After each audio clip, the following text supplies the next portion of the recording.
আজ আমরা একটা ছোট্ট গ্রামের এক প্রাথমিক স্কুলের দুই বন্ধুর মধ্যে ক্লাসরুমের বেঞ্চে বসা নিয়ে ঝামেলার ঘটনা দেখব। ভিডিওটি শুরু করার আগে সকল দর্শকদের কাছে অনুরোধ, চ্যানেলটি সাবস্ক্রাইব করে ভিডিওটিতে লাইক করে দেবেন। ওই, তুই আমার জায়গায় বসেছিস কেন? তোর জায়গা নাম লেখা আছে নাকি? কেন, তুই জানিস না এই বেঞ্চে সবসময় আমরা চার বন্ধু বসি? আমি ওসব জানি না।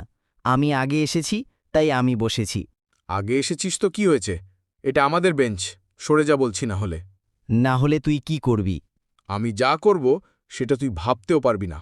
আরে যা যা, আমি এইরকম হুমকিতে ভয় পাই না। আচ্ছা রে, আজ তোর একদিন কি আমার একদিন। এই বলে দুই বন্ধু নিজেদের মধ্যে মারামারি করতে শুরু করে। হঠাৎ স্যার ক্লাসরুমে প্রবেশ করেন এবং বলে ওঠেন, এখানে কি হচ্ছে? স্যার, আমি আগে এখানে বসেছি। ও এসে আমাকে সরানোর জন্য মারছিল। স্যার, আমরা সবসময় ওই বেঞ্চে বসি। এখন ওসব বাদ দিয়ে অন্য কোনো বেঞ্চে বসো তোমরা। ঠিক আছে স্যার।